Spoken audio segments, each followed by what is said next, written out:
দুই ভাই আপন তারা যদি নিজেরা ঝগড়া লিপ্ত হয়, গন্ডগোল ফাসাদ মারামারিতে কাটাকাটিতে লিপ্ত হয়, তো এই দুইজনের ইবাদত কবুল হয় না। নবী করিম সাল্লাল্লাহু আলাইহি ওয়াসাল্লাম বলেছেন, সালাসাতুন লা তুরফাউ সালাতুহুম ফাওকা রুউসিহিম। তিন ব্যক্তি আছে যাদের নামাজ তাদের মাথার উপরে ওঠে না, অর্থাৎ আল্লাহর কাছে পৌঁছে না, কবুল হয় না। কারা?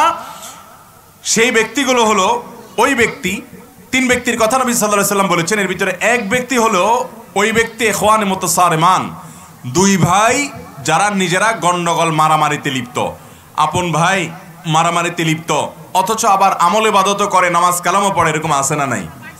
আছে না নাই বলেন? তো এরকম আমল ইবাদত করে কি লাভ হবে? তাহলে ভাই, যাদের আমল ইবাদত কবুল হয় না, কয় প্রকারের মানুষের কথা বললাম এই পর্যন্ত? 6 প্রকারের কথা বললাম। আবারও এই 6টাকে আমরা রিভাইজ দিয়ে আসুন। প্রথম হলো যে কুফর এবং শিরকে লিপ্ত, তার কোনো প্রকার আমল ইবাদত কবুল। দ্বিতীয় হলো যে তাকদীরকে, ভাগ্যকে অস্বীকার করে, তারও কোনো আমল ইবাদত কবুল। 3 নম্বর হলো মা বাবার অবাধ্য সন্তান, তার আমল কবুল, বিশেষ করে সালাত কবুল হয় না।